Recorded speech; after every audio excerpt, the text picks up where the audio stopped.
Assalamualaikum warahmatullahi wabarakatuh. Waalaikumsalam warahmatullahi wabarakatuh. Alhamdulillahirabbil alamin wa bihi nasta'inu ala umuri dunya wad din. Wassalatu wassalamu ala asrofil anbiya'i wal mursalin khataman nabiyyin wa ala alihi washabbihi wasallim.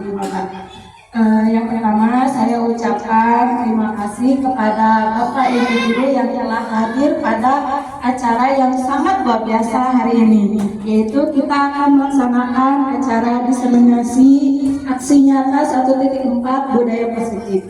Salawat serta salam mari kita curahkan kepada junjungan kita Nabi Muhammad SAW, kepada keluarganya, para sahabatnya, para tabi'innya, sampai kita ke yaumul qiyamah. Amin ya rabbal alamin. Para bapak ibu guru hebat, sebelumnya saya mau memperkenalkan diri. Nama saya Sinta Dewi Pitaloka. Selama 60 menit ke depan saya akan membantu jalannya acara pada diseminasi hari ini. Nah, sekarang kita akan memperkenalkan juga narasumber yang akan menyampaikan diseminasi hari ini, yaitu CCP Angkatan 10, yaitu Ibu Widya Kartika Winayasa.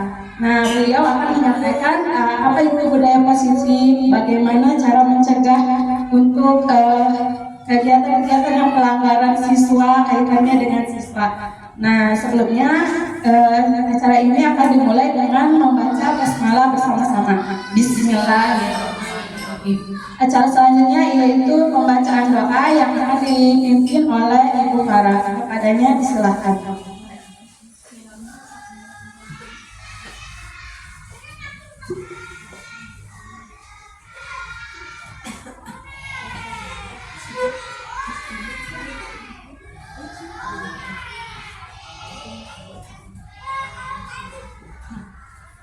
Bismillahirrahmanirrahim. Assalamualaikum warahmatullahi wabarakatuh. Waalaikumsalam warahmatullahi wabarakatuh. Untuk mendapatkan keberkahan atas aksi nyata Ibu Widi, marilah kita berdoa terlebih dahulu untuk mendapatkan keberkahan. Bismillahirrahmanirrahim. Allahumma salli ala sayyidina wa habibina wa syafi'ina wa maulana Muhammad wa radiyallahu tabaraka anhu sadatina likul azmin hamdan syakirin hamdan na'imin hamdan yuwa ni'amahu wa yukafi wal mazidah ya rabbana lakal hamdu kama yanbaghi li jalali wajhikal karim wa azim sultanik. Allahumma ighfir lana dzunubana wa wasi' lana fi darina hadza. Allahumma barik lana fi aizatina wa barik lana fi ma'ishatina wa barik lana fi buyutina wa barik lana fi umurana wa barik lana fi umurina. Rabbana zalamna anfusana wa in lam taghfir lana wa tarhamna lanakunanna minal khasirin. Rabbana hab lana min azwajina wa dzurriyyatina qurrata a'yun waj'alna lil muttaqina imama. Rabbana atina fid dunya hasanah wa fil akhirati hasanah wa qina adzabannar. Subhana rabbika rabbil izzati amma yasifun wa salamun alal mursalin walhamdulillahi rabbil alamin. As'aluka al-Fatihah. A'udzu billahi minasyaitonir rajim. Bismillahirrahmanirrahim. Alhamdulillahi rabbil alamin arrahmanir rahim maliki yaumiddin. Iyyaka na'budu wa iyyaka nasta'in. Ihdinas siratal mustaqim. Siratal ladzina an'amta 'alaihim ghairil maghdubi 'alaihim waladdallin. Amin. Assalamualaikum warahmatullahi wabarakatuh.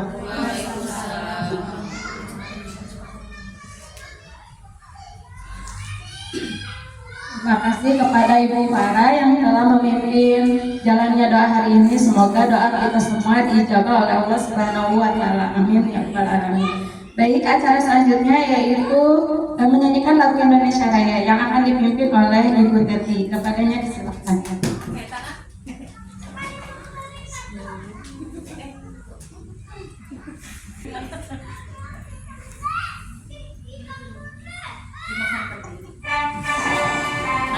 Hadirin dimohon berdiri. Indonesia tanah airku, tanah tumpah darahku. Di sanalah aku berdiri, jadi palu ibuku.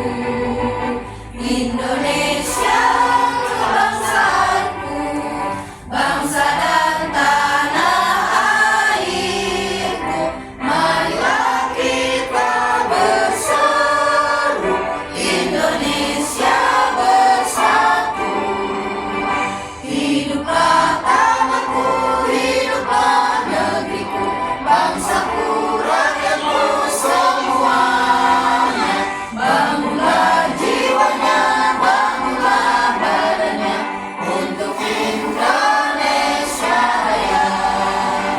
Indonesia yang merdeka, merdeka, tanahku, negeriku yang ku cinta. Indonesia yang merdeka, merdeka, hiduplah Indonesia Raya. Indonesia yang merdeka, merdeka, tanahku, negeriku yang ku cinta. Indonesia yang merdeka, merdeka, hiduplah Indonesia Raya. Hadirin silakan duduk kembali.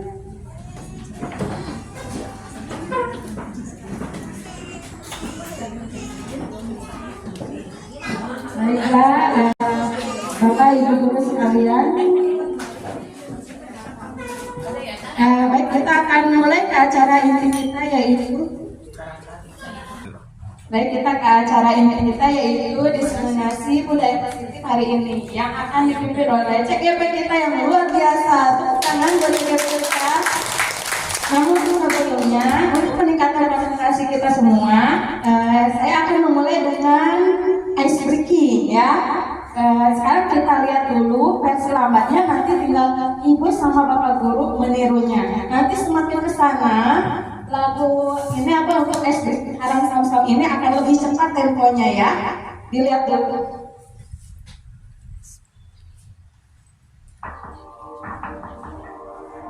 Dia tempo lambat. Ke sini kalau arah samsam, kalau bunyinya gini.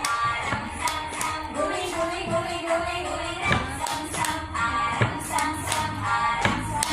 Guling, guling, guling, guling, guling.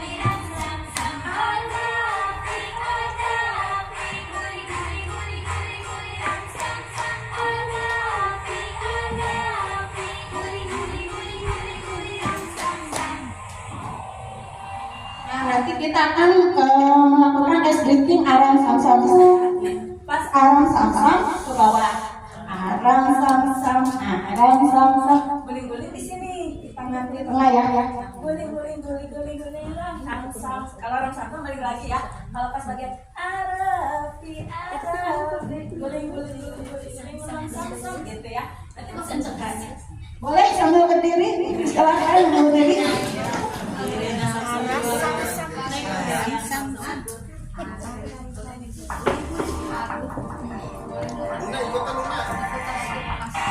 Lagu boleh muter video terus. Guling, guling, guling, guling, guling, samsam. Samsam, guling, guling, guling, guling, guling, samsam.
Assalamualaikum warahmatullahi wabarakatuh.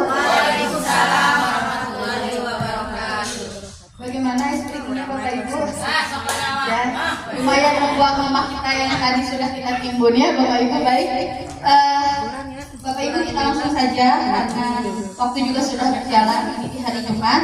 Perkenalkan, saya Widya Kartika Wirayasa SPD CGP Angkatan 9. Di sini saya ingin memperkenalkan ibu fasilitator saya, seorang kepala sekolah di Bandung, bernama Ibu Neng Mardiana SPD. Lalu Bapak pengajar praktis saya, Bapak Sakimin SPD IMPD. Selama CGP ini saya dibersamai oleh Bapak dan Ibu hebat ini dalam mengikuti pengajaran-pengajaran selama pembelajaran di CGP. Baik Bapak Ibu, dalam kesempatan ini saya ingin menyatakan mengenai aksi nyata modul 1.4 saya mengenai budaya positif yang akan kita terapkan di sekolah.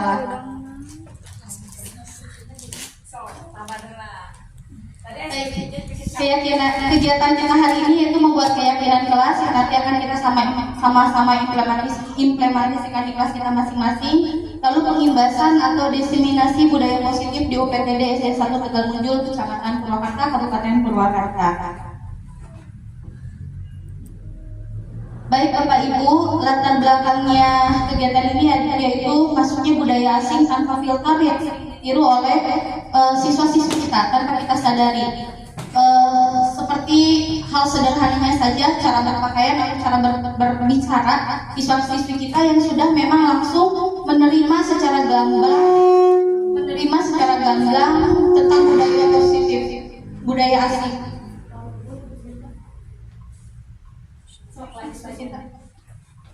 Ya. Baik.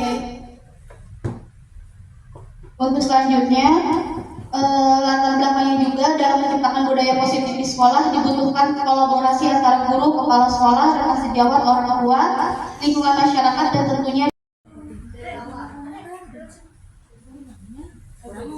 ya. Baik, tujuan kita hari ini itu atau tujuan dari budaya positif itu untuk memfasilitasi murid untuk dapat menyampaikan aspirasinya dan melaksanakan keyakinan yang telah disepakati atas kesadaran dirinya dengan penuh tanggung jawab. Selain itu, tujuannya yaitu untuk mewujudkan murid yang memiliki karakter positif sesuai dengan profil pelajar Pancasila. Saya yakin Bapak Ibu sudah sangat paham mengenai profil pelajar Pancasila karena sudah biasa kita terapkan ya dalam pembelajaran sehari-hari. Baik, untuk tolak ukur yang pertama adalah murid dapat melaksanakan keyakinan yang telah disepakati dengan kesadaran dirinya sendiri. Lalu terwujudnya pembiasaan-pembiasaan baik sehingga tercermin karakter profil pelajar Pancasila.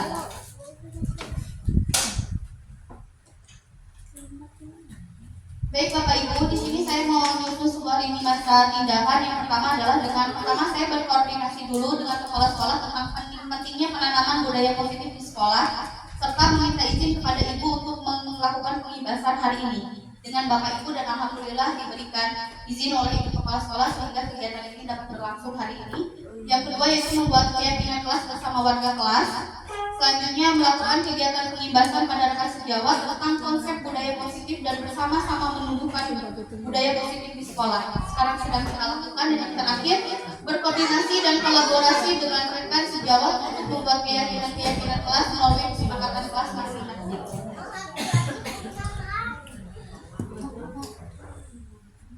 Baik Bapak Ibu yang saya hormati, kegiatan ini atau penerapan budaya positif ini tidak bisa berjalan dengan baik apabila tidak ada dukungan dari kepala sekolah, dari rekan sejawat, Bapak Ibu sekalian, atas rencana yang telah disusun. Jadi agar terlaksana dengan baik, saya butuh kolaborasi yang baik dengan Bapak Ibu dan kepala sekolah, lalu dukungan pula dari orang tua siswa yang penuh, dan selanjutnya sarana dan prasarana yang mendukung untuk menumbuhkan budaya positif di sekolah.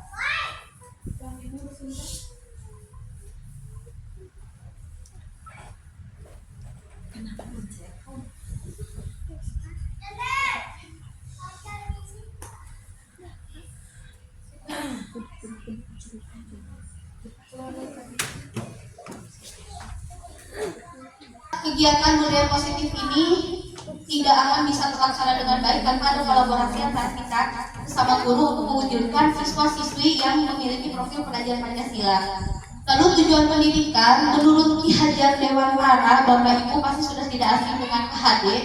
Menurut beliau bahwa tujuan pendidikan itu untuk menuntun segala kodrat yang ada pada anak, agar mereka dapat mencapai keselamatan dan kebahagiaan setinggi-tingginya sebagai manusia maupun sebagai anggota masyarakat. Jadi harus digarisbawahi ya Bapak Ibu, bahwa pendidikan itu tidak hanya membuat anak cerdas, tapi juga kita mampu membuat anak-anak kita merasa bahagia dengan proses pembelajaran mereka.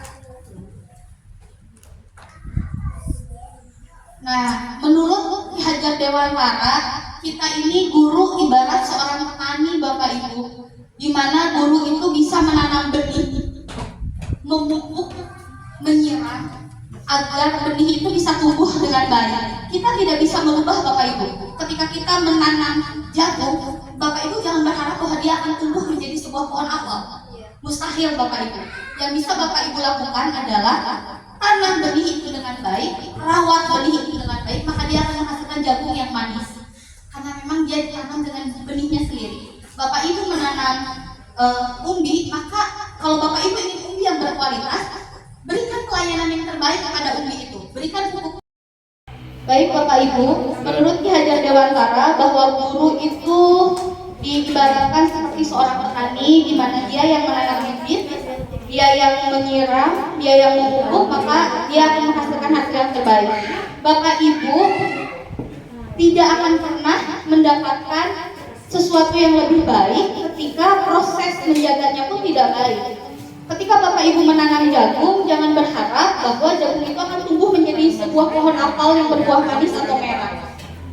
Kalau Bapak Ibu menginginkan jagung ini tumbuh dan bisa menghasilkan atau panen dengan jagung yang manis, maka Bapak Ibu, silahkan Bapak Ibu tanam bibit itu, berikan pupuk yang terbaik, siram setiap hari, insya Allah jagung itu akan berbuah dengan manis.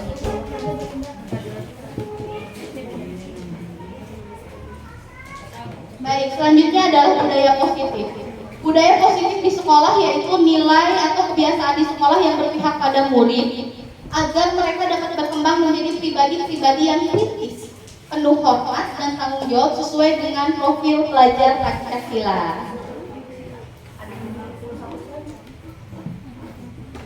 Apakah Anda setuju dengan pernyataan ini? Coba Bapak Ibu dibaca. 1. Hukuman dapat mendisiplinkan anak. 2. Pemberian hukuman dengan hal positif seperti membaca atau membersihkan halaman sekolah dapat meningkatkan kedisiplinan anak. Bapak Ibu setuju tidak dengan itu? Setuju. Ada yang bisa menjelaskan? Ada yang bisa menjelaskan? Bu Santi, menurut Ibu Santi, baik tidak ketika kita memberikan hukuman, tetapi hukumannya itu bersifat positif, seperti oke, kamu tidak mengerjakan tugas hari ini, tapi kamu hukumannya itu membereskan buku di perpustakaan. Menurut Bapak Ibu itu hukuman yang baik atau tidak? Baik. Baik, menurut Bapak Ibu baik. Kenapa Bu Santi baik? Menurut saya,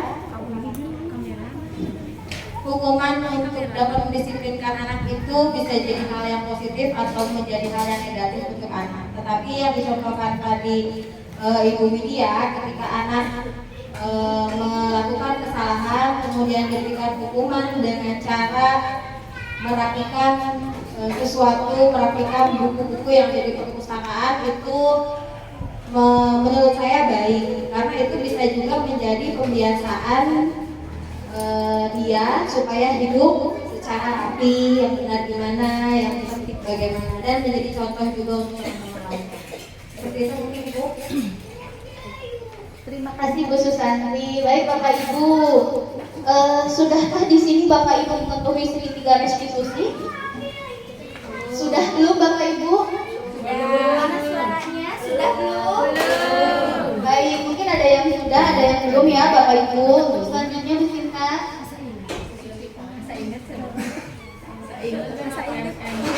Baik, konsep inti dari budaya positif yaitu disiplin positif dan nilai-nilai kebajikan universal, teori motivasi, hukuman dan penghargaan, lalu restitusi, keyakinan kelas, kebutuhan dasar manusia, 5 posisi kontrol guru, ini yang sebetulnya sangat, menurut saya sangat dasar Bapak Ibu harus dimiliki oleh Bapak Ibu. Dan yang ketiga adalah segitiga restitusi.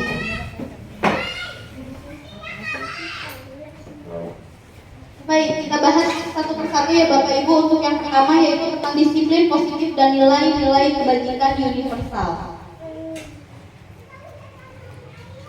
Nah, Bapak Ibu, ada sebuah perubahan paradigma di sini. Ada A dan B, atau misalnya ada Bu Linda dan Bu Teti. Saya analogikan Bu Linda dan Bu Teti.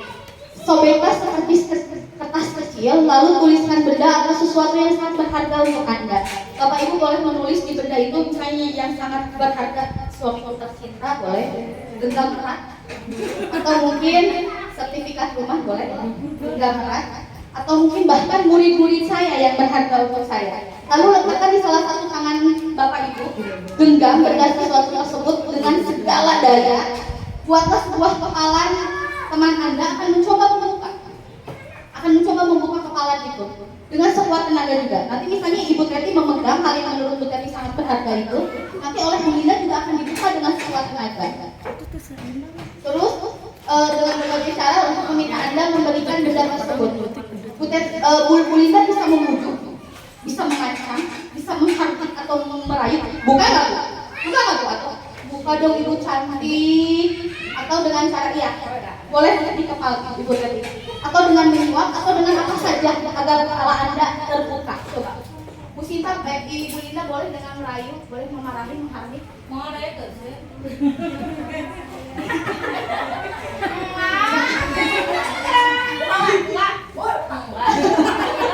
Oke, baik. Tepuk tangan dulu untuk Bu Teti dan Bu Linda. Terima kasih. Nah, apa yang terjadi Bapak Ibu? Apakah Ibu Teti mau melepas kepalanya? Kenapa tidak? Karena itu sangat berharga. Karena itu sangat berharga untuk Bu Teti. Maka Bu Teti tidak akan mau melepaskannya. Lagi Bu Teti. Nah, kenapa Bu Teti? Di sini juga bisa kita analogikan bagaimana cara kita agar bisa membujuk seorang anak tentang apa yang sudah menjadi prinsipnya sendiri. Ibu bapak, ada sebuah miskonsepsi atau salah pemahaman tentang teori kontrol seorang guru. Yang pertama, ilusi guru itu mengontrol murid. Duduk. Bangun. Berhenti kamu. Biasanya kita miskonsepsinya seperti itu. Lalu ilusi bahwa semua penguatan positif, penguatan efektif dan bermanfaat. Penguatan positif itu kita berpikir bahwa oke, kalau kita menyuruh anak untuk pokoknya kamu harus salah tepat waktu sekarang, atau kamu harus pikir tepat waktu. Tidak peduli anak punya masalah apa di belakang. Yang penting kita berpikir bahwa saya sudah menerapkan positif kepada anak. Kamu mau punya alasan apapun, saya nggak mau tahu. Kita miskonsepsi yang selama ini kita pahami sama saya pun begitu. Ketika saya berpikir bahwa itu sesuatu yang bermanfaat, kenapa tidak saya memaksa murid untuk melakukannya? Karena itu menurut saya baik bagi dia. Tanpa saya melihat kenapa dia melakukan itu. Tanpa saya bertanya, kenapa kamu bisa telat tiket? Saya langsung menjawab, itu baik buat kamu, maka kamu harus lakukan itu. Selanjutnya, ilusi bahwa kritik dapat membuat orang merasa bersalah dan menguatkan karakter. Kamu tuh tadi tuh salah pakai buku tuh, harusnya jangan pakai buku ini, harusnya pakai buku ini. Menurut saya pribadi ya Bapak Ibu, itu bisa membuat anak saya menjadi iya ya, harusnya saya begini gitu. Tanpa pula saya bertanya kenapa dia memakai buku itu gitu. Selanjutnya, ilusi bahwa orang dewasa memiliki hak untuk memaksa. Ini yang digarisbawahi Bapak Ibu. Kita adalah orang dewasa loh di sekeliling anak-anak. Kita adalah orang paling dewasa di sekeliling anak-anak. Lalu miskonsepsi kita, salah pemahaman kita adalah kita berpikir bahwa kita memiliki hak untuk memaksa anak. Duduk. Jangan tengok ke kanan ke kiri, jangan tengok. Berhenti, tersenyum, berhenti. Jadi kita gitu ya ke anak-anak. Jangan kita lihat saya aja kayak gitu sebelumnya. Baik Bu Sinta. Sebelumnya sekarang Baik, selanjutnya perubahan paradigma teori kontrol atau teori pilihan atau ilusi kontrol. Ilusi guru mengontrol murid. Pada dasarnya, kita tidak dapat memaksa murid untuk berbuat sesuatu jikalau murid tersebut memilih untuk tidak melakukannya. Kita tidak bisa memaksa loh Bapak Ibu. Kalau murid tersebut tidak walaupun tampaknya guru sedang mengontrol perilaku murid. Hal demikian terjadi karena murid sedang mengizinkan dirinya dikontrol. Saat itu bentuk kontrol guru menjadi kebutuhan dasar yang dimiliki murid tersebut.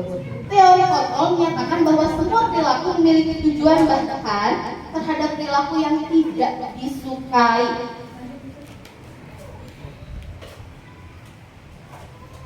Nah, perubahan paradigma teori kontrol atau teori pilihan ini juga ilusi bahwa dikritik dan membuat orang merasa bersalah dapat menguatkan karakter. Jadi ketika kita berpikir begitu, kita menggunakan kritik dan rasa bersalah untuk mengontrol murid. Kamu tuh salah, kamu tuh begitu tuh salah pada identitasnya yang gagal. Tapi sebetulnya tanpa kita sadari Bapak Ibu, kita telah menenggelamkan mental siswa secara perlahan seperti tidak terlihat. Tapi sebetulnya kita sudah menenggelamkan mental dia bahwa ternyata saya selalu salah ya di mata ibu gitu. Jadi itu memang sesuatu yang miskonsepsi yang memang sudah kita terapkan sepertinya turun temurun dari mulai kita sekolah dasar gitu, dari guru kita ke kita dan dari kita ke murid kita. Makanya di sini kita mau berubah nih miskonsepsi itu. Harus disintak.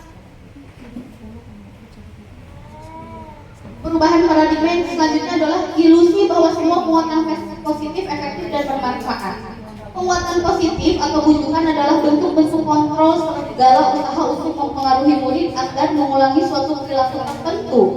Adalah suatu usaha untuk mengontrol murid tersebut. Dalam jangka waktu tertentu, kemungkinan murid tersebut akan menyadarinya dan mencoba untuk menolak bujukan kita. Jadi Bu, sebetulnya mungkin Bapak Ibu pernah bertemu dengan siswa yang memang harus terus dibujuk, yakin pernah ya seperti itu.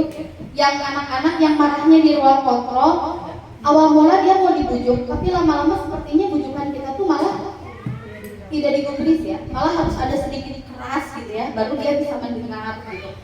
Selanjutnya Bu Sinta, ilusi bahwa seorang dewasa memiliki hak untuk memaksa. Banyak orang dewasa yang percaya bahwa mereka memiliki tanggung jawab untuk membuat murid-murid berbuat hal-hal tertentu. Apapun yang dilakukan dapat diterima selama ada sebuah kemajuan berdasarkan sebuah pengukuran kinerja. Pada saat itu pula orang dewasa akan menyadari bahwa perilaku memaksa tidak akan efektif untuk jangka waktu panjang dan sebuah hubungan permusuhan akan terbentuk.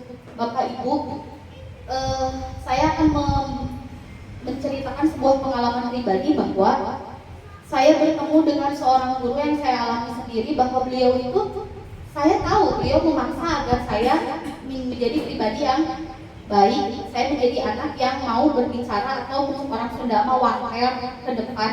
Tapi cara beliau memaksa itu cukup menekan mental saya saat itu. Jadi bahkan ketika saya harus bertemu guru itu, saya merasa kayak, ada si ibu takut disuruh ke depan, ada si ibu takut disuruh tampil.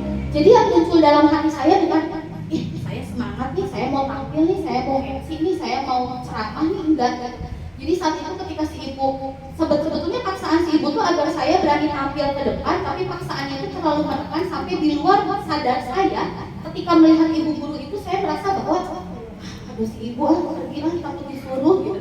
Saking paksaan si ibu itu terlalu kencang kepada saya, walaupun sebetulnya itu untuk membentuk saya menjadi orang yang tidak malu untuk berbicara di depan umum gitu. Saat itu kan saya masih SD, saya dididik untuk seperti saya ikut lomba pidato, saya ikut lomba pupuh saat itu. Lalu saya ditekan untuk kamu harus bisa, kamu harus bisa. Tapi sebetulnya tekanan yang terlalu besar itu malah membuat saya di bawah alam sadar saya merasa jadi kayak kalau ada si ibu kayak saya mau disuruh apa lagi ya gitu. Iya, jadi saya hanya membicarakan cerita saya ketika di posisi menjadi murid, bahwa ilusi seorang dewasa itu memiliki hak untuk memaksa. Nah, Bapak Ibu, siapa sesungguhnya yang memiliki kontrol? Kita mencoba mengubah orang agar berpandangan sama dengan kita. Teori kontrolnya harusnya kita berusaha memahami pandangan orang lain tentang dunia. Jadi jangan memaksa apa yang kita pahami, tapi kita juga harus memahami pandangan orang lain. Perilaku buruk dilihat dari sebuah kesalahan. Sebetulnya semua perilaku itu memiliki tujuan Bapak Ibu. Ada anak yang saling terlambat, yakinlah bahwa sebetulnya dia punya alasan sendiri. Ada anak yang malas sekali untuk sekolah, malas sekali untuk mengerjakan PR. Sepertinya atau atau sebetulnya kalau kita telaah lebih lanjut ada sesuatu dalam dirinya yang tidak tercukupi, entah itu kasih sayang, entah itu perasaan dihargai, entah itu perasaan diberi kekuasaan. Jadi kadang ada anak yang tidak memenuhi kebutuhan dasarnya, makanya dia melakukan perilaku yang menurut kita itu jelek. Orang lain bisa mengontrol saya, yang benar adalah hanya saya yang bisa mengontrol diri saya. Itu yang benar. Saya bisa mengontrol orang lain. Sebetulnya Anda tidak bisa mengontrol orang lain, karena orang lain hanya bisa dikontrol oleh dirinya sendiri. Betul, Ibu. Yang selanjutnya, pemaksaan ada pada saat rujukan yang salah. Yang benar adalah kolaborasi dan konsensus menciptakan pilihan-pilihan baru. Jadi ketika kita membujuk, besok sekolahnya nggak mau Bu, besok sekolahnya nggak mau Bu. Coba kita bisa dengan cara, besok kira-kira kalau supaya bisa sekolah itu harus apa ya? Bu, besok boleh nggak saya sekolah tapi saya tidak menggunakan baju olahraga. Kenapa? Kan besok ada baju olahraga. Ternyata dia tidak punya baju olahraga atau baju olahraganya bolong, tetapi tidak ada yang menjahitnya. Jadi kita bisa dengan cara kolaborasi atau mengajak ngobrol dia dengan baik. Model berpikir menang atau kalah. Yang benar adalah model berpikir menang dan menang. Tidak ada menang dan kalah Bapak Ibu. Apalagi dengan murid kita, tidak ada ibu yang menang, kamu yang kalah. Tidak. Sebetulnya ketika kita mendidik anak-anak, banyak juga pelajaran yang kita dapat dari anak-anak. Seperti yang mungkin ceritakan tadi pagi, pengalaman anaknya bersama orang tuanya itu menjadi malah jadi pengalaman atau pandangan berpikir ibu ini. Ternyata apabila keluarga hancur, anakku akan begini loh. Di situ kita mengambil kesimpulan bahwa tidak hanya murid yang mengambil pengalaman dari gurunya, bahkan gurunya pun mengambil pengalaman dari muridnya. Betul ya Bu In ya? Tadi kasus dari murid Bu In. Selanjutnya, perubahan paradigma. Dalam membangun budaya positif, sekolah dapat menyediakan lingkungan yang positif, aman, dan nyaman agar siswa mampu berpikir, bertindak, dan menciptakan dengan merdeka, mandiri, dan bertanggung jawab. Disiplin sangat berkaitan dengan kontrol guru terhadap siswa.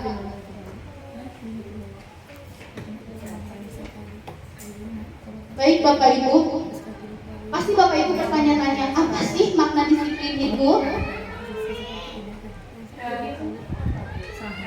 Iya, coba Bapak Ibu kita bahas bareng-bareng ya. Disiplin itu berkata dari kata disiplin atau artinya belajar. Makna disiplin yaitu seseorang yang memiliki disiplin diri, berarti mereka bisa bertanggung jawab terhadap apa yang dilakukannya, karena mereka berdasarkan tindakan mereka pada nilai-nilai yang dia tinggi. Namun Bapak Ibu perlu digarisbawahi, dalam budaya kita makna disiplin telah berubah menjadi sesuatu yang dilakukan seseorang pada orang lain untuk mendapatkan kepatuhan. Jadi disiplin itu patuh kita itu ya. Kecenderungan umum adalah menghubungkan kata disiplin dengan ketidaknyamanan, bukan apa yang kita hargai dengan pencapaian tujuan kuliah. Sebagai pendidik, tujuan kita adalah menciptakan peserta didik yang memiliki disiplin diri sehingga mereka berperilaku mengacu kepada nilai-nilai kebajikan universal dan memiliki motivasi intrinsik dalam perubahan perilaku ke arah yang lebih baik.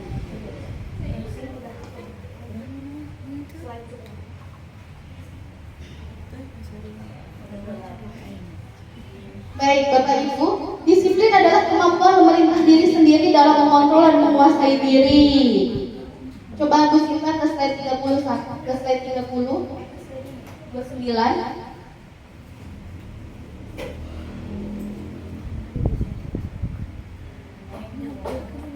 Bapak Ibu, di sini ada nilai-nilai kebajikan, ada nilai profil pelajar Pancasila. Bapak Ibu saya yakin ya, tahu ya, ini sering dinyanyikan oleh anak-anak kita. Ini program KIDP, toleransi, rasa hormat, integritas, mandiri, antusias, empati. Lalu yang selanjutnya adalah 9 pilar karakter Indonesia. Ini adalah 9 pilar karakter Indonesia yang sebetulnya sudah kita tanamkan kalau di Purwakarta. Karena Purwakarta itu punya 7 kue atikan yang memang sangat bagus dalam penerapannya sehari-hari.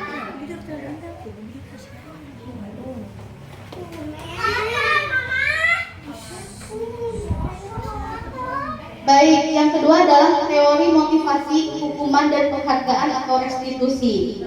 Silakan Bu Sinta. Nah, Bapak Ibu, motivasi itu ada motivasi eksternal dan motivasi internal. Kalau motivasi eksternal itu menghindari ketidaknyamanan atau hukuman, apa yang akan terjadi apabila dia tidak melakukan ini. Lalu selanjutnya, untuk mendapatkan imbalan dari orang lain, apa yang saya dapatkan kalau saya melakukan ini? Jadi biasanya kalau eksternal itu tentang kalau saya tidak melakukan, hukuman apa yang saya dapat. Kalau saya melakukan, imbalan apa yang saya dapat. Biasanya seperti itu kalau eksternal. Tapi kalau motivasi internal itu untuk menghargai diri sendiri. Saya akan datang tepat waktu agar saya tidak terlambat mendapatkan pelajaran. Bukan saya akan datang tepat waktu agar saya tidak mendapat hukuman. Bukan itu. Tapi motivasi internal ini lebih kepada bagaimana dia mencintai dirinya sendiri. Menurut Bapak Ibu, teori apa yang mendasari perilaku murid-murid kita di sekolah? Bapak Ibu, kira-kira Bu Ayu, teori apa yang mendasari anak-anak kita di sekolah? Teori eksternal, karena takut dihukum atau mendapat imbalan, apa karena teori internal mereka? Ya kalau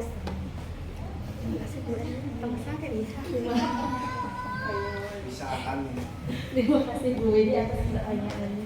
Kalau menurut saya tergantung dari karakter anak. Ada anak yang memang dapatnya itu teori internal, ada sebagian besar biasanya itu anak-anak yang berprestasi. Ada juga yang dari teori eksternal, aduh takut dimarahin aku kalau kayak gini. Ada juga yang misalkan, duh aku kalau nggak sekolah nanti ketinggalan pelajaran. Duh aku kalau nggak ngerjain PR nanti aku nggak dapat nilai. Itu kira-kira teori eksternal atau internal Bu? Kalau takut internal ya, berarti sebagian besar internal. Iya. Tapi kalau misalnya aduh kalau misalnya aku nggak sekolah nanti aku ketinggalan pelajaran gitu kan ada juga. Iya, ada juga. Nah, jadi tergantung dari karakter anak itu sendiri gitu kalau menurut saya. Ibu Ayu fokus sekali ya. Baik, terima kasih Ibu Ayu. Masya Allah, betul sekali Ibu Ayu. Bahwa motivasi yang mendasari perilaku murid-murid kita itu tergantung dari karakter dari siswa itu sendiri ya Ibu Ayu ya. Dan kita berharap bahwa motivasi yang keluar dari siswa-siswi kita itu internal ya.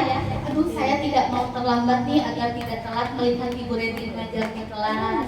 Aduh, saya tidak mau terlambat masuk olahraga nih agar tidak telat mendapatkan pelajaran yang mengasihkan dari Bapak Taufik. Seperti itu menyenangkan kan Bapak Ibu ya? Masya Allah. Tepuk tangan dulu dong kita semua. Tuh.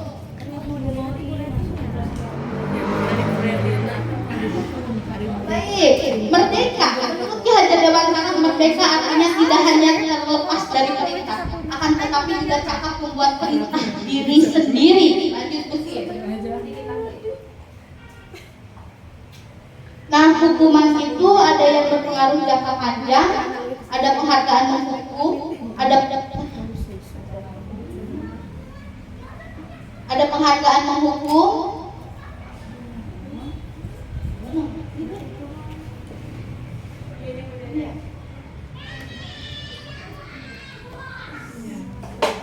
Ada penghargaan menghukum, lalu ada apa lagi Bu Sinta? Ada penghargaan tidak efektif dan ada penghargaan yang merusak hubungan. Jadi Bapak Ibu, penghargaan seperti apa sih yang merusak hukuman? Biasanya kadang kita tanpa kita sadari, kita hanya mengeluh-elukan satu siswa aja. Ih, kamu mah pintar banget. Yang dipikirnya padahal aku juga semangat. Ih, Lulu, kamu hebat banget, nyapunya bersih. Kata Julia, padahal aku yang ngepel loh, makanya kelihatan bersih. Jadi kadang-kadang tidak sadar bahwa penghargaan kita itu malah merusak hubungan kita ya, tidak ya? Alhamdulillah buat kita berjalan baik.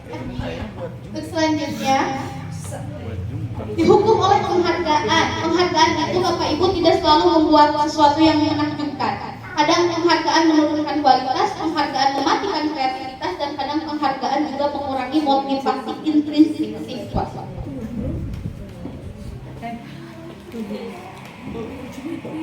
Baik Bapak Ibu, bentuk atau program kebijakan apresiasi yang pertama bisa dengan memberikan apresiasi atau pengakuan. Yang pertama adalah beri pengakuan secara khusus kepada siswa, beri pengakuan secara pribadi, beri pengakuan kepada semua murid, dan beri pengakuan secara konsisten. Fokuskan pada prosesnya ya Bapak Ibu ya, jangan pada hasil, tapi lebih fokus kepada proses. Nah, Bapak Ibu, contoh pengakuan atau apresiasi di sekolah. Kemarin saya perhatikan rasa empatimu besar sekali. Ini nilai kebajikannya rasa empati. Lalu pada saat menolong murid baru di kelas kita, ini adalah sebuah pengakuan apresiasi kepada siswa. Tidak hanya dari nilai ya Bapak Ibu, atau Ibu menghargai kepedulianmu pada saat kamu membantu teman-temanmu di tugas kelompok. Tetapi alangkah lebih baiknya kalau kamu membiarkan teman kamu mengerjakan tugas sendiri. Jadi tidak langsung ajar, tok diberi nyaho abang-abang pintar. Abang-abang pintar diberi nyaho. Jadi Bapak Ibu bisa dengan berkata, Ibu sangat menghargai kepedulianmu pada saat kamu membantu teman-temanmu mengerjakan tugas kelompok. Tetapi akan lebih baik kalau kamu memberikan waktu agar temanmu mengerjakan tugas kelompoknya sendiri. Atau terima kasih untuk rasa tanggung jawabmu pada saat kamu memungut kertas yang berserakan di lantai. Itu adalah sebuah apresiasi sederhana yang bisa menumbuhkan semangat siswa ya Bapak Ibu.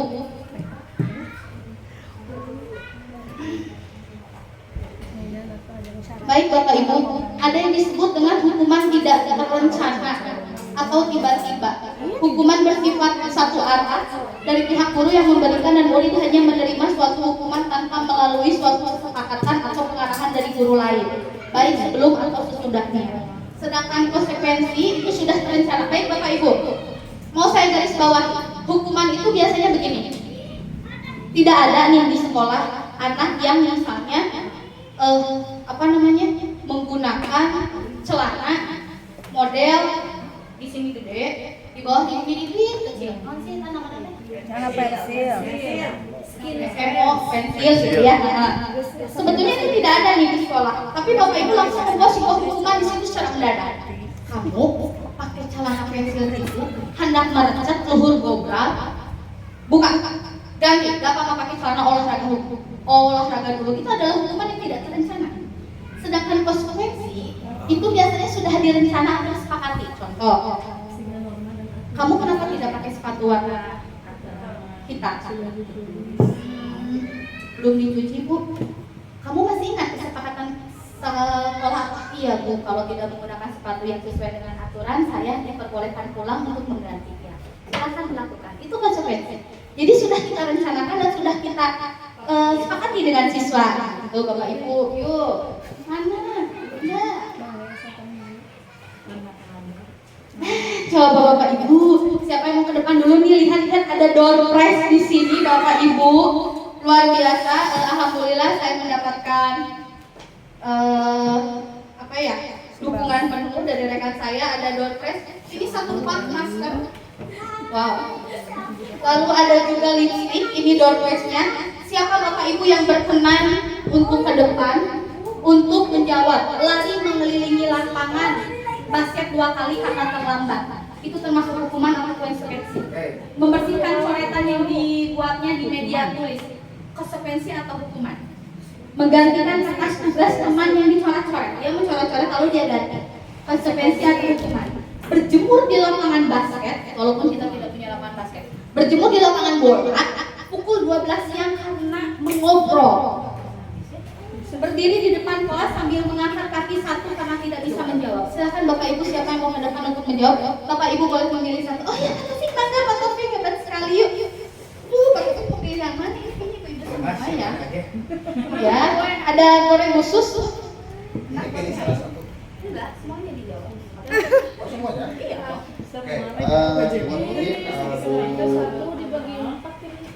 Oke, dua-dua deh ya, dua-dua ya. Karena di sini saya guru olahraga, saya ingin menjawab yang berkaitan dengan guru olahraga. Oke, boleh. Yaitu poin pertama, untuk lari mengelilingi lapangan basket 2 kali karena telah terlambat ya. Kalau misalkan menurut saya pribadi itu masuknya hukuman. Ya.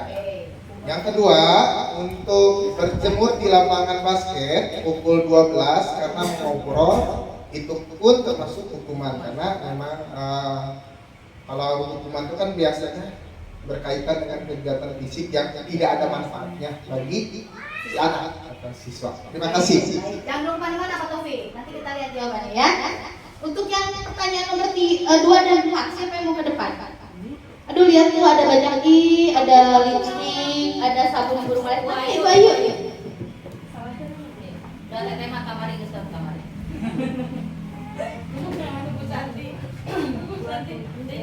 Ada hidayah dari mana? Membersihkan coretan yang dibuatnya di meja tulis. Menurut saya itu konsekuensi ya Bu Widya. Biasanya sudah ada perjanjian dari awal. Nomor berapa lagi? Ini. Berdiri di depan kelas sambil mengangkat kaki satu karena tidak bisa menjawab hukuman. Kalau menurut saya hukuman. Oh begitu ya. Coba ditepuk tangan dulu buat Bu Ayu dan Pak Topi. Bentar Bu, kita lihat jawabannya benar atau salah. Oke. Lari mengelilingi lapangan basket 2 kali menang terlambat hukuman. Kak Taufik betul? Tuh. Membersihkan coretan yang dibuatnya di meja tulis kata Ibu Ayu konsekuensi betul? Ini tadi Pak ada 5 ya? Oh berarti langsung ke bawah ya. Berjumpa di lapangan basket pukul 12 karena mengobrol hukuman. Berdiri di depan kelas sambil mengangkat kaki 1 karena tidak bisa menjemput hukuman. Betul semua, mereka tangan yang meriah. Mangga Pak Taufik Ibu Ayu boleh mengambil 1 dari berbagai macam. Enggak boleh Bu Ayu ya. Kan dijawabnya 2 aja. Itu ya khusus ini sabun sarang burung walet. Ini deodoran spray boleh, yang mana insya Allah ini semuanya bermanfaat ya. Ini buat perut gitu ya, buat kecantikan. Yuk. Saya lapar, saya mau makan. Oh boleh. Terima kasih.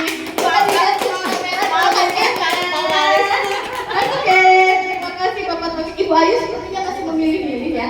Oh iya, sekarang persoalan aja ya, biar nambah di dalam ya Bu Ayu ya. Oh iya, dia maaf sih dong. Tapi ini Dino buat laki-laki. Aduh, ya mau yang mana dong? Perempuan. Masya Allah, mau milih aja. Udah itu aja ya. Kembali kepada tatapan pertama. Terima kasih. Tepuk tangan untuk Bu Ayu dan Pak Taufik. Masya Allah, keren sekali. Baik Bapak Ibu, ini perbedaan hukuman dan konsekuensi ya. Hukuman itu sesuatu yang menyakitkan, marah, berdiri, membuat anak sakit, fisik maupun hati untuk jangka waktu yang lama. Terus anak membenci disiplin, jadi anak merasa dipaksa, mendorong anak menyakiti diri sendiri. Konsep diri yang buruk, anak belajar untuk menyembunyikan kesalahan karena dia takut loh. Karena dia takut jadi gini. Padahal saya tidak membawa buku nih, tapi saya pura-pura bawa buku. Padahal enggak. Itu jadi malah membuat anak kita takut untuk berkata jujur karena mungkin kitanya yang terlalu keras. Yang selanjutnya marah, rasa bersalah, dipermalukan dan merasa tidak dihargai.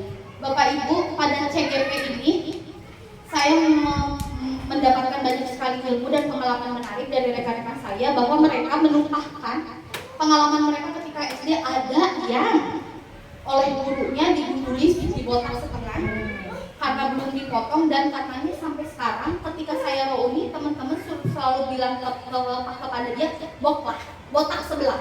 Itu sampai dia sekarang sudah menjadi seorang guru, buklah gitu kan, botak sebelah. Jadi itu sangat tertanam dalam diri dia. Bapak gurunya ini sudah tiada sebetulnya. Bapak guru SMP-nya sudah tiada, sudah beda alam. Tetapi apa yang mereka lakukan ternyata masih menempel sama rekan saya itu yang sekarang walaupun sudah jadi guru. Bu, kemarin saya kayak gitu, teman-teman saya masih ingat aja saya tuh boklah. Masya Allah ya Bapak Ibu ya. Mungkin kita pernah melakukan itu, semoga kedepannya tidak lagi ya Bapak Ibu. Lalu kalau konsekuensi itu sesuatu yang harus terjadi, membuat anak merasa tidak nyaman dalam jangka waktu pendek. Anak memang pasti tidak nyaman, tapi tidak berjalan lama gitu. Anak menghargai disiplin, anak menstimulus dan menanggapi, mendorong anak agar mudah menyesuaikan diri, lalu anak akan mengkonsep dirinya dengan baik, anak belajar untuk mematuhi peraturan dan kehilangan hak dibuat tidak nyaman diartikan untuk sementara. Jadi tidak yang berkelanjutan, sama seperti yang tadi, kamu mencoret buku teman kamu harus ganti, pasti dia kesal. Tapi mungkin tidak lama, gitu, karena itu tidak memberikan efek malu kepada anak.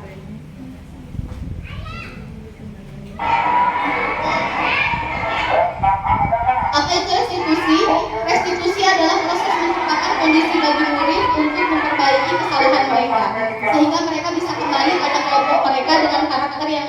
kuat.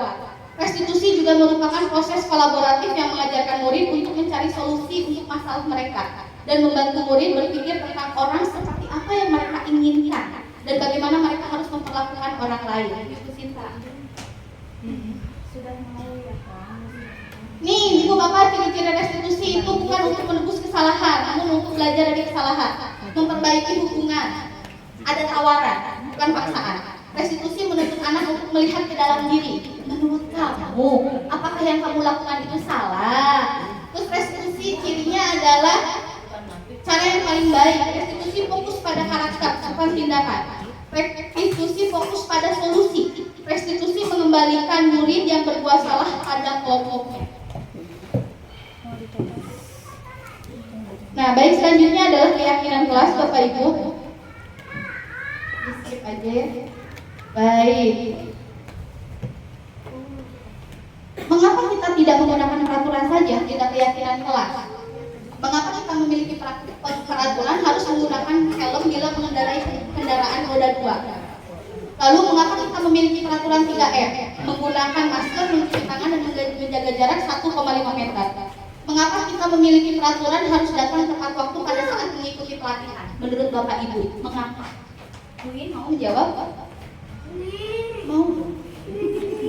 Kok nggak mau? Mengapa kita memiliki peraturan harus menggunakan helm? Kenapa Queen kita harus mengenakan helm pada kendaraan roda 2?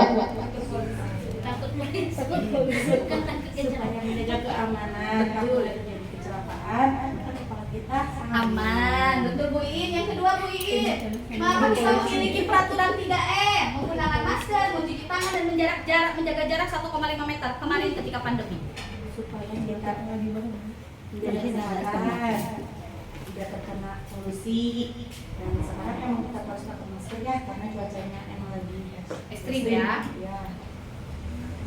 Maka harus Mengapa kita memiliki peraturan harus datang tepat waktu pada saat mengikuti pelatihan? supaya waktunya lebih teratur, kondusif dan sesuai tempat pulangnya. Oke, baik. Terima kasih Bu Iin. Oh, yang mana Bu Iin? Masih ada itu? Iya. Coba yang tadi awal-awal enggak ya? Ini apa ya? Oh, ini masker Bu Iin. Pemutihan wajah. Ih, sini. Maksudnya apa itu? Iya, itu penghargaan yang ini ya. Penghargaan yang tadi diomongin. Iya. Tadi aku lagi bobo diganggu, dikasih hadiah. Sama masker semua. Yang mana Bu Iin? Coba dilihat di kamera. Oh, masker oleh. Masya Allah, tepuk tangan dong buat Bu Iin. Baik, untuk mendukung motivasi intrinsik kembali ke nilai-nilai keyakinan lebih menggerakkan seseorang dibanding mengikuti serangkaian peraturan. Betul. Dari jawaban Bu Iin tadi, Bu Iin sudah menjawab sesuai dengan motivasi intrinsik ya Bu Iin ya. Menggunakan helm bukan takut bapak polisi, menggunakan masker bukannya takut kena sanksi dari masyarakat, tetapi karena sadar diri sendiri ya. Baik. Keyakinan kelas adalah nilai kebajikan atau prinsip yang universal disepakati oleh bersama, lepas dari perbedaan agama, suku, negara, dan bahasa. Suatu keyakinan akan lebih memotivasi seorang dari dalam, seseorang akan lebih bersemangat untuk menjalankan keyakinannya daripada hanya sekedar peraturan. Jadi Bapak Ibu, keyakinan kelas itu dibuat bareng-bareng ya, bukan peraturan yang langsung dibuat oleh Bapak Ibu untuk ditaati oleh anak, tetapi anak dan kita membuat keyakinan. Jadi ketika anak tidak melakukan itu, mereka sadar, oh saya tidak mematuhi keyakinan saya sendiri nih, gitu.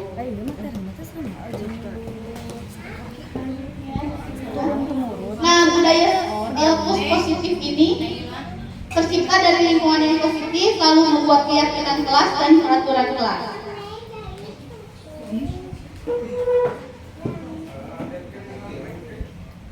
Pembentukan keyakinan kelas bersifat lebih abstrak daripada peraturan yang lebih rinci dan konkret. Jadi keyakinan kelas itu lebih apa ya? Tidak terlalu terpaku.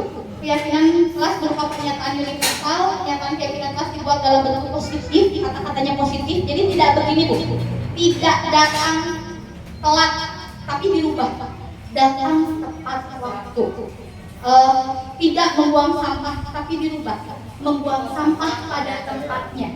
Jadi bentuk bahasanya itu dibuat lebih positif gitu. tidak seperti tidak boleh. Keyakinan kelas sebaiknya sesuatu yang dapat diterapkan di lingkungan tersebut.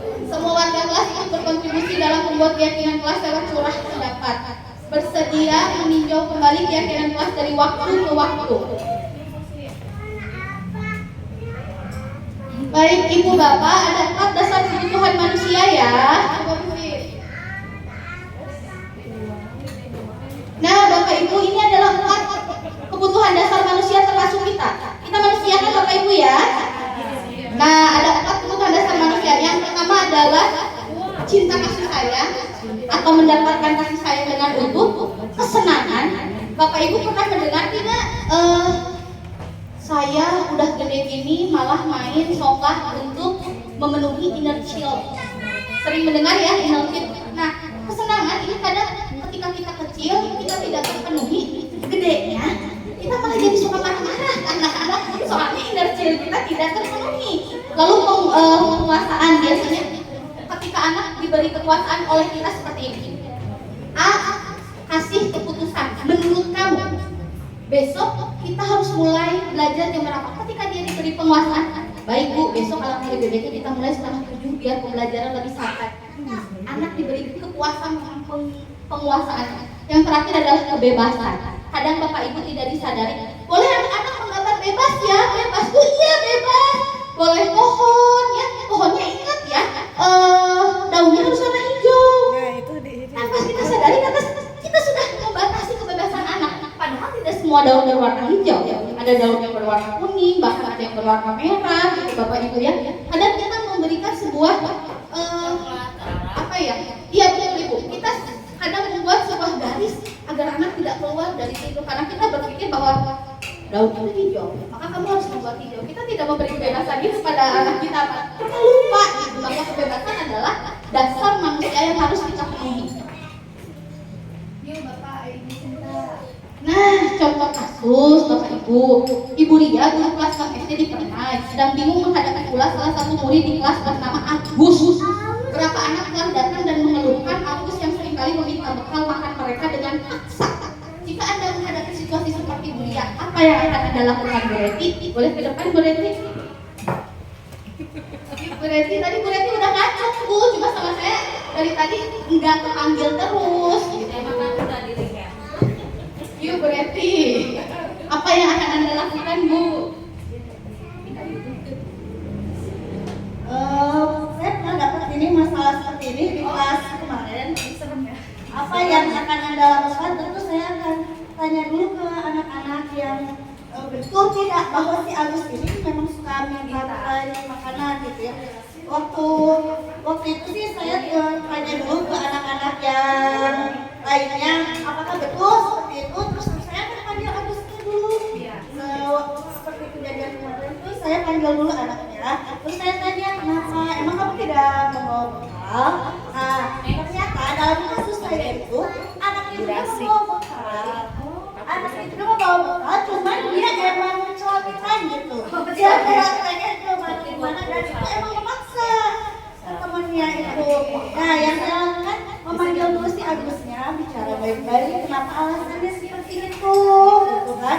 Nah ternyata kira-kira apa alasan Agus melakukan hal seperti itu ya karena si anaknya tersebut memang suka mencoba barang-barang orang lain padahal dia itu sebetulnya dibekali oleh mamanya dan tidak pernah kekurangan. Nah yang saya lakukan waktu itu ya saya bilang kalau misalnya memang teman yang memberi boleh tapi tidak untuk memaksa karena teman kamu juga kan punya apa sih lapar gitu ya, lapar terus punya kebutuhan masing-masing, jadi jangan sampai kamu memaksa yang mereka juga mau makan begitu. Itu sih yang saya. Oh, Masya Allah, tepuk tangan dong. Bu Reti, terima kasih. Boleh dipilih dulu. Bu Reti mau yang mana door prize-nya? Pusing ya? Oh iya, lipstick ya. Masya Allah, hebat. Betul sekali apa yang dilakukan oleh Ibu Reti. Saya setuju bahwa yang pertama boleh dilakukan adalah memvalidasi dulu ya.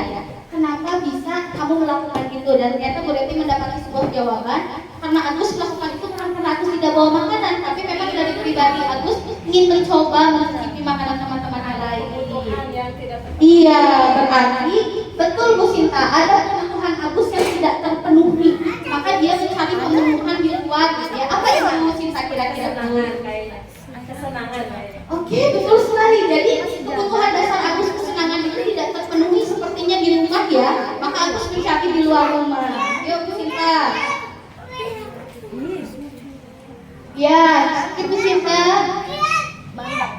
Dalam konteks menerapkan disiplin positif, Ibu Ria sebaiknya mencari tahu dulu Agus kenapa, lalu ternyata Agus menjadi ingin diperhatikan, kesenangan juga cinta kasih sayang ya Bu Sinta ya. Lalu Agus merasa dia hebat, Agus ingin kebebasan, dia bosan makanan dari orang tuanya, dan terakhir Agus hanya iseng aja ingin menikmati kesenangannya, ambil gerian, laras umum, yuk, laki-laki. Ya baik, 5 posisi kontrol yang harus Bapak Ibu miliki. Yang pertama adalah ini Bapak Ibu, 5 posisi kontrol yang harus Bapak Ibu. Yang pertama adalah apakah Bapak Ibu menjadi guru yang menghukum? Apakah Bapak Ibu menjadi guru yang membuat rasa bersalah? Apakah Bapak Ibu menjadi teman, pemantau, atau manajer? Lanjut.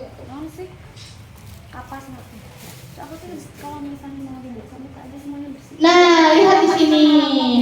Kalau penghukum biasanya Bapak Ibu menghardik. Kamu tidak bisa melakukannya, nggak becus.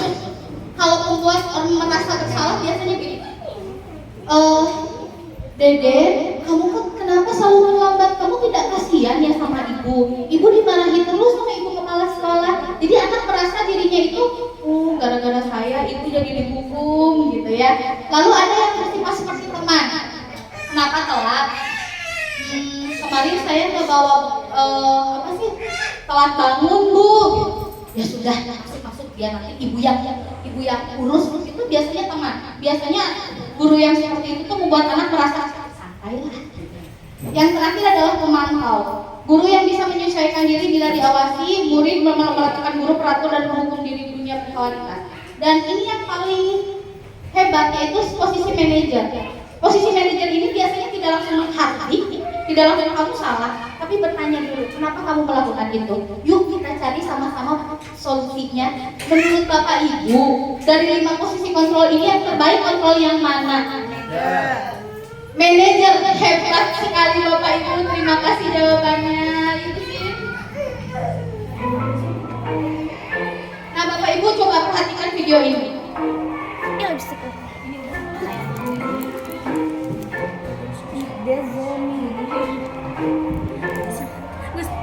Sudah saya katakan pada kamu, kalau tidak mau belajar, tidak usah ganggu teman yang lain. Kamu ini bisa nggak sih sekali aja menjadi murid yang baik? Ini terakhir ya, Pak Guru peringatkan. Kalau kamu sekali lagi membuat kacau, kamu akan Bapak keluarkan dari kelas. Mendengar perkataan Pak Tejo, Adi terdiam dan menunduk, tak berkata dia sepatah pun. Setelah Pak Tejo kembali ke depan kelas, Adi terlihat mencoret-coret bukunya dengan geram, wajahnya memerah.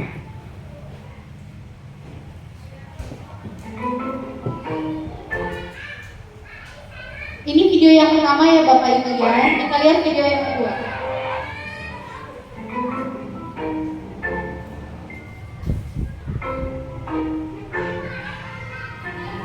Agam, Ibu kecewa sekali. Ini kan tanaman sudah kita siram dan rawat bersama-sama. Kenapa kamu cabut?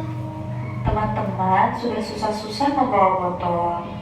Kita menanam dari dia masih bibit kecil sekali. Sekarang kamu cabut begitu saja. Ibu sedih sekali. Mari, kamu kenapa terlambat? Ini adalah yang ketiga Bapak Ibu. Ini tadi malam tidur jam berapa? Jam 12 Pak. Ngapain aja kamu sampai jam 12? Udah, besok jangan diulangi lagi ya. Janji ya. Sekarang dulu sana. Nanti biar Bapak bantu, biar kamu bisa masuk kelas. Siap Pak, terima kasih.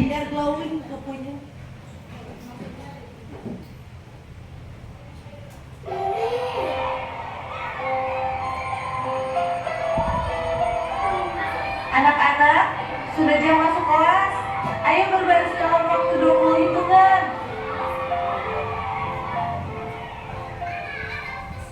Bagus Siva, kamu berbaris tertib dan kukunya bersih. Kamu bisa dapat 3 bintang.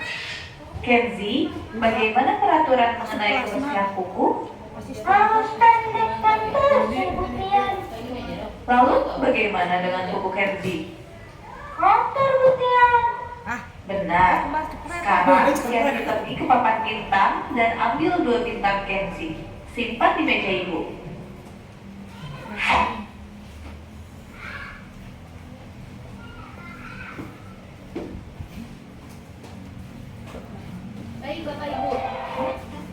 Baik Bapak Ibu, ini untuk yang pertama.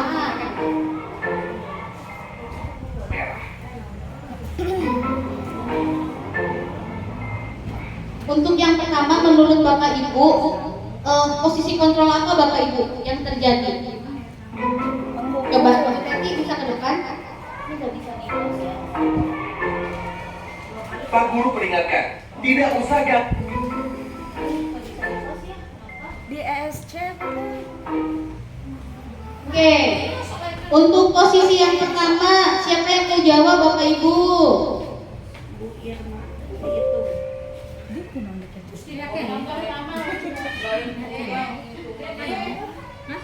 Baik, untuk posisi kontrol yang pertama, Ibu Teti bisa boleh menjawab?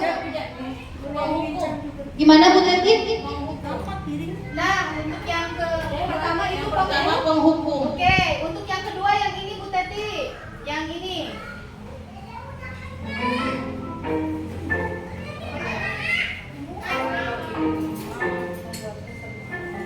Agam, ibu kecewa sekali. Ini kan tanaman sudah kita siram dan rawat bersama-sama. Kenapa kamu cabut? Yang ini Bu Teti. Sebagai teman. Pari, kamu kenapa terlambat? Sebagai teman. Belum bangun. Kamu nih. Pemantau.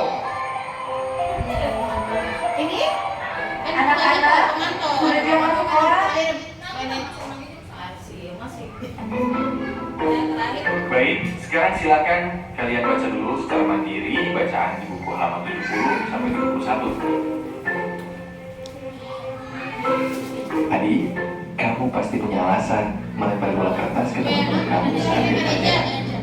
Nanti selesai jam pelajaran kita ngobrol ya. Bapak ini Pertama kan penghukum, betul. terus pembuat kesalahan, terus teman, memantau dan manajer. Baik, terima kasih. Tepuk tangan dulu untuk Bu Teti. Hebat sekali Bu Teti, betul sekali. Tadi untuk yang pertama adalah penghukum, yang kedua adalah pembuat rasa bersalah, untuk video yang ketiga sebagai teman, yang keempat pemantau, dan yang kelima yang menurut Bu Teti paling hebat itu yang manajer. Baik, ini adalah segitiga restitusi ya Bapak Ibu, terakhir kita sampaikan. Nah, segitiga restitusi itu yang pertama yang harus kita lakukan adalah menstabilkan identitas. Ditanya dulu kamu kenapa melakukan itu, lalu validasi tindakan yang salah, bertanya kepada anak apakah menurut kamu apa yang kamu lakukan itu salah. Lalu yang terakhir itu menanyakan keyakinan, menurut kamu keyakinan kelas mana yang telah kamu langgar. Jadi anak tidak langsung kita katakan salah ya Bapak Ibu ya, meskipun emang salah. ya. Lalu selanjutnya adalah pengertian segitiga restitusi Bapak Ibu. Jadi restitusi adalah proses menciptakan kondisi bagi murid untuk memperbaiki kesalahan mereka sehingga mereka bisa tumbuh nanti dengan karakter yang kuat. Restitusi bukan untuk menebus kesalahan Bapak Ibu, melainkan sebuah tawaran dan bukan paksaan. Restitusi membantu murid menjadi lebih memiliki tujuan, disiplin, positif, dan memulihkan dirinya setelah berbuat kesalahan. Nah, ini adalah segitiga restitusi Bapak Ibu. Yang pertama adalah menstabilkan identitas, yang kedua validasi tindakan yang salah, dan ketiga menanyakan keyakinan. Nah, dalam menstabilkan identitas, Bapak Ibu bisa bertanya kepada anak apa yang sudah mereka lakukan. Jadi jangan langsung menghardik ya Bapak Ibu ya. Untuk selanjutnya validasi tindakan yang salah, kamu bisa bertanya kenapa kamu bisa melakukan kesalahan itu, maukah kamu belajar dengan cara yang lain, atau kira-kira apa yang bisa kamu lakukan untuk memperbaiki memperbaiki kesalahan kamu. Dan yang terakhir yaitu menanyakan keyakinan. Apa yang kita percaya sebagai kelas atau keluarga, biasanya anak akan tahu apa yang menjadi keyakinan kelas mereka masing-masing. Nah Bapak Ibu, ini adalah sebuah video yang saya lakukan restitusi kepada anak. Ketika pembelajaran berlangsung terjadi perselisihan antara Julia dan Azka sehingga menyebabkan kegaduhan di dalam kelas. Ini adalah videonya Bapak Ibu.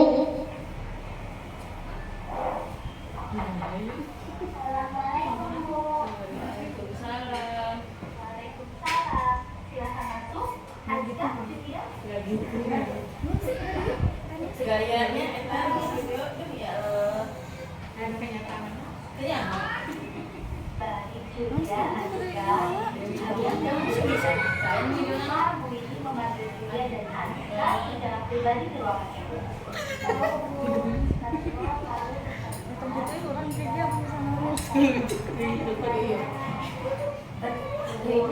Ibu memanggil Azka dan Julia ke sini karena ibu ingin mendengar masukan dari Azka dan Julia.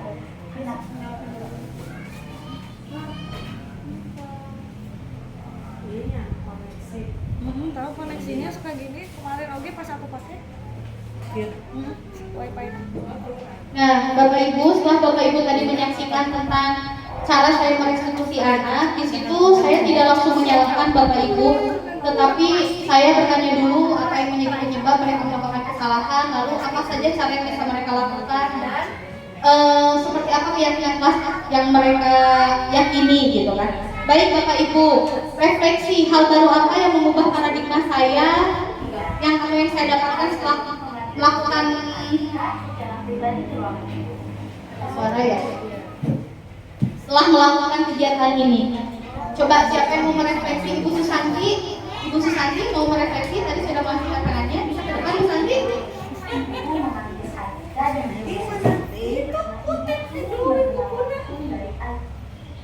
Baik.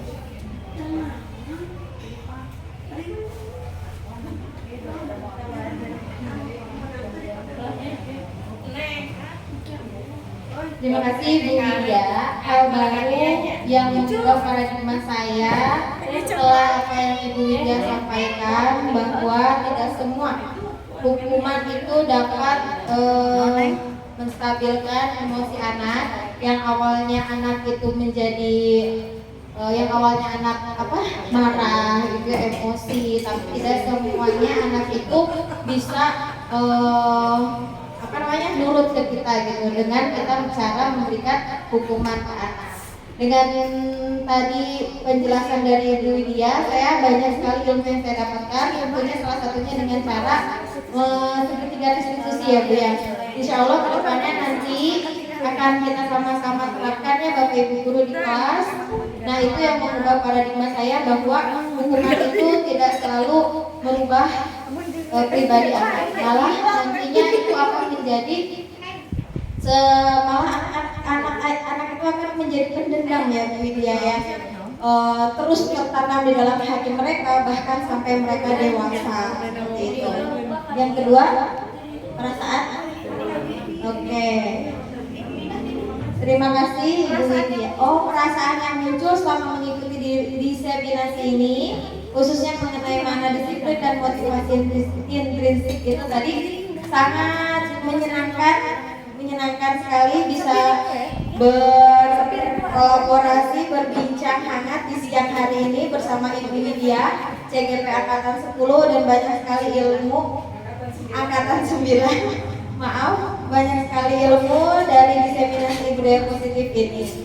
Makna disiplin dan motivasi intrinsik ini akan terus kita tanamkan, terutama dalam diri saya sebagai guru, karena bukan hanya kita menanamkan pada diri siswa, tapi motivasi intrinsik ini perlu kita tanamkan terlebih dahulu pada diri kita sendiri. Disiplin juga kita harus tanamkan dulu kepada diri kita sendiri, baru kita tanamkan kepada anak-anak. Karena sejatinya guru itu adalah seorang yang ditunggu dan ditiru oleh siswa-siswanya. Begitulah Ibu Widya, sama-sama kita ciptakan pelajar yang berkarakter, profil pelajar Pancasila. Terima kasih. Wassalamualaikum warahmatullahi wabarakatuh. Beri tepuk tangan dulu yang meriah kepada Bu Santi. Bu Santi boleh banget di refreshnya dulu biar lebih semangat di siang hari ini. Boleh Bapak Ibu sambil mencicipi hidangannya. Satu Bu Santi. Yang mana aja? Ya, yang mana aja. Masker, masker bowling. Ini dia ada orang. Terima kasih Bu Santi atas refleksinya. Hebat sekali Bapak Ibu hari ini untuk siang ini. Tepuk tangan dulu dong untuk kita hari ini.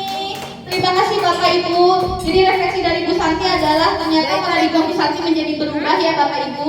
Dan saya senang sekali Bu Santi merasa sangat antusias dan senang dan mampu memaknai disiplin dan motivasi intrinsik dirinya untuk sekarang ini. Baik Bapak Ibu, itu saja yang dapat saya sampaikan. Salam dan bahagia. Saya Widya Kartika Wirayasa. Terus bergerak guru Indonesia. Kalau guru sudah bergerak, Indonesia insya Allah akan maju. Wassalamualaikum warahmatullahi wabarakatuh. Alhamdulillah acara diseminasi hari ini berjalan dengan sukses dan lancar. Saya mengucapkan terima kasih kepada Bu Widya sebagai narasumber hari ini. Semoga ilmu yang beliau sampaikan dapat bermanfaat bagi kita semua. Amin ya robbal alamin. Kita tutup diseminasi hari ini dengan membacakan Alhamdulillah. Alhamdulillahirabbil alamin. Subhanallahumma wa bihamdika asyhadu an la ilaha illa anta astaghfiruka wa atubu ilaik. Assalamualaikum warahmatullahi wabarakatuh. Baik, anak-anak hebat. Masih semangat? Masih. Semangat.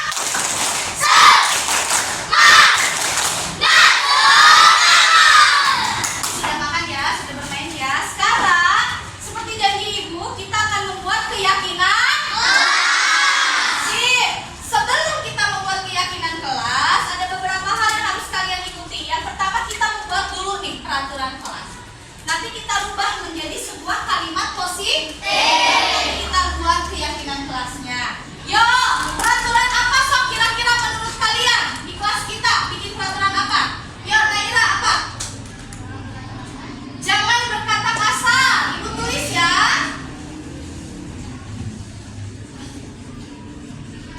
Terus ada lagi? Ajukan tangan. Apa? Jangan membuang sampah sembarangan. Jangan membuang sampah sembarangan. Terus ada lagi? Sok siapa lagi sok? Sok apa sayang ngalah? Jangan mengejek sama orang tua. Oke, jangan mengejek.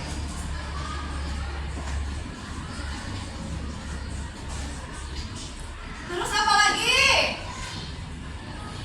Jangan ya sama. Jangan membuli. Terus apa lagi? Jangan datang. Yes.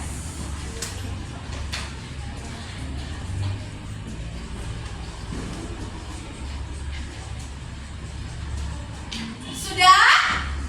Cukup? Cukup. Baik.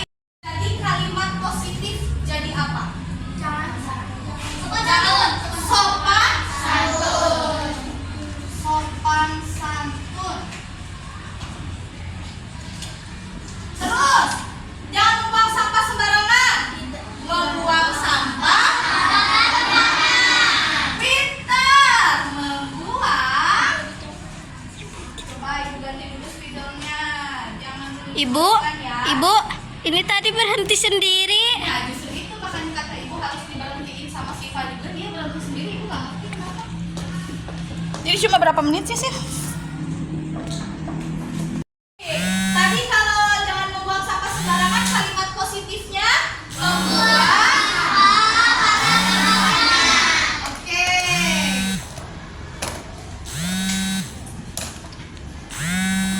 Terus yang ketiga, jangan mengejek. Saling menghargai.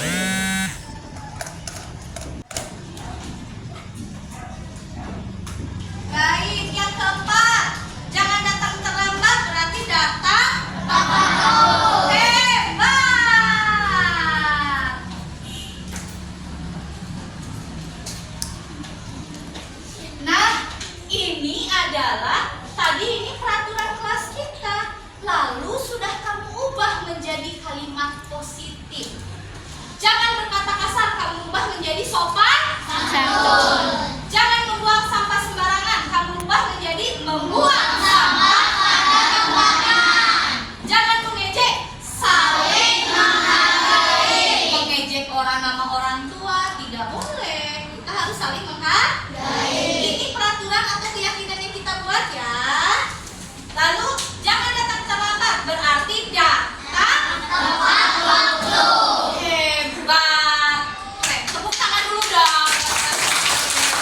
Nah, setelah ini Dery sudah ada kalimat positifnya. Kira-kira kita bikin keyakinannya seperti apa yuk kata-katanya? Sopan santun. Apa dong?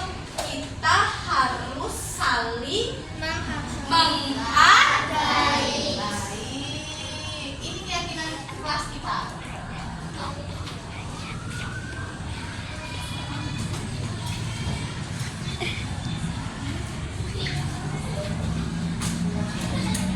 Lalu yang kedua, apalagi dong keyakinan kelasnya? Menjaga kebersihan. Hebat, Dery. Jadi kalau menjaga kebersihan dan kerapihan boleh. Jadi yang bawa buku bisa mengembalikan buku lagi ke tempatnya. Berarti menjaga kebersihan dan kerapihan. Satu lagi deh keyakinan kelasnya. Nanti kita tanda tangan bareng-bareng. Apalagi yang terakhir? Tadi apa? Datang tepat waktu. Apa? Ya? Apa sih? Yang buat boleh? Ayo, nggak apa-apa. Apa kira-kira tadi Julia datang tepat waktu?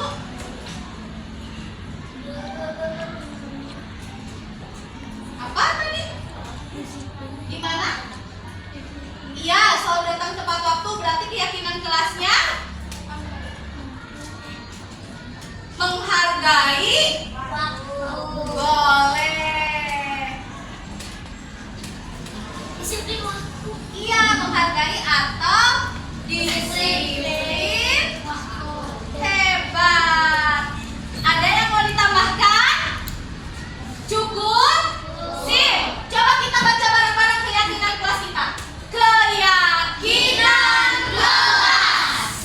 1. Kita harus saling menghargai. 2.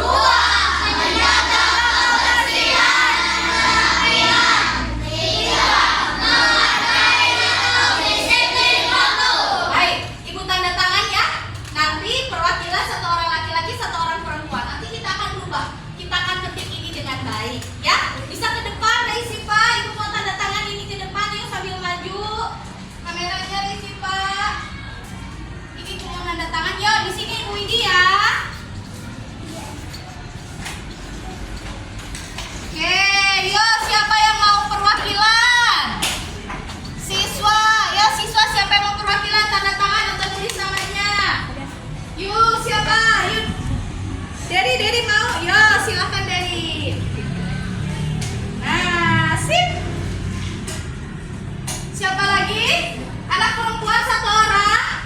Nanti akan kita akan siapkan. Yuk, anak perempuan satu orang. Yuk, Julia ya. Julia perwakilan anak perempuan ya.